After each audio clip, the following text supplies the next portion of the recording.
200 points. Quels sont les supports à surveiller attentivement? Le gros niveau sur l'indice CAC 40 cash ou futur, alors sur le CAC 40 cash, c'est 6154 points. C'est le niveau sur lequel on a rebondi la semaine dernière et qui est bien marqué maintenant et qui est vraiment le niveau d'alerte important à surveiller dans les heures à venir. Sur le futur CAC 40, c'est 6139.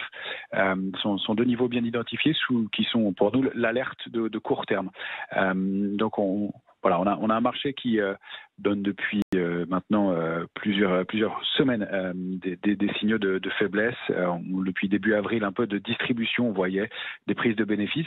Et puis depuis quelques jours, des signaux de désorientation avec des grandes bougies en haut de marché qu'on appelle des pendus, des structures d'élargissement, c'est-à-dire des plus bas de plus en plus bas, des plus hauts de plus en plus hauts sur des indices comme le DAX ou le S&P. On sent que c'est un marché qui se cherche. On attribue souvent ces mouvements-là au fait que les grosses mains allège du papier et que les mains les plus faibles, moins informées sur le marché, repayent et que les marchés aillent former de nouveaux plus hauts, faute de pression baissière, parce que les grosses mains enlèvent tous les ordres de vente et puis attendent d'être en haut. Sauf que ça se termine dans 9 cas sur 10 pas bien ce genre de mouvement.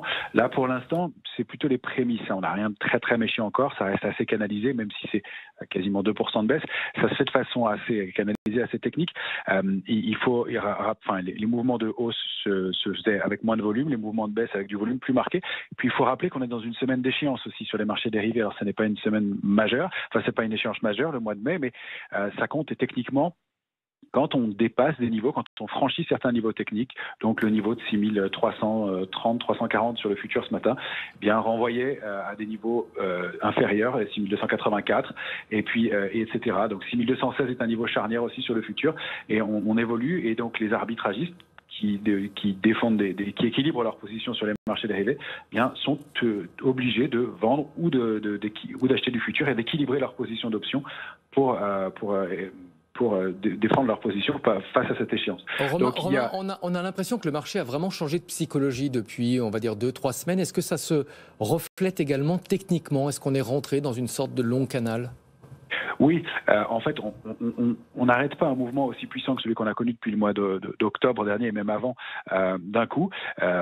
Donc, il y a cette phase de latéralisation probable avec peut-être des accélérations baissières un peu plus marquées, mais on voit que ça reste toujours assez canalisé. Il y a des rebonds assez puissants. Là, sur l'indice parisien, on a rebondi d'une quarantaine de points. C'est pas un sell-off très très méchant, même s'il y a plus de volume et qu'on constate qu'on allège. Il y a quand même, il faut le rappeler aussi, un gros consensus qui est prêt à acheter un peu plus bas, qui serait assez intéressé pour acheter le CAC 40 entre 5008 et 6000 points. C'est manifestement la cible consensuelle du moment, mais il y a un état d'esprit qui a changé. On le voit aussi sur les indices américains. L'indice Nasdaq, qui sous-performe depuis longtemps maintenant, est en train de flirter avec la borne basse du canal haussier au sein duquel il évolue depuis le mois de mai dernier, depuis un an. Donc c'est très important, c'est le niveau de 13 045 points, autour duquel il oscille pour l'instant. Ça ne veut pas dire forcément une baisse plus marquée, mais ça veut dire fin d'une dynamique haussière, ou si on rompt ce niveau-là en clôture en tout cas, pendant quelques séances. Donc ça ne veut pas dire forcément la baisse, mais peut-être une phase de latéralisation, une phase de digestion de ce mouvement haussier assez puissant.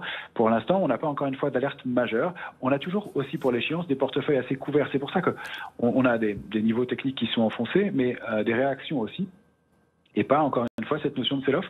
On rappelle que sur le mois de juin, c'est un peu plus délicat parce que là, il y a un niveau de couverture sur l'indice CAC 40 qui est qui existe toujours, mais qui est plutôt situé aux alentours des 5800 points.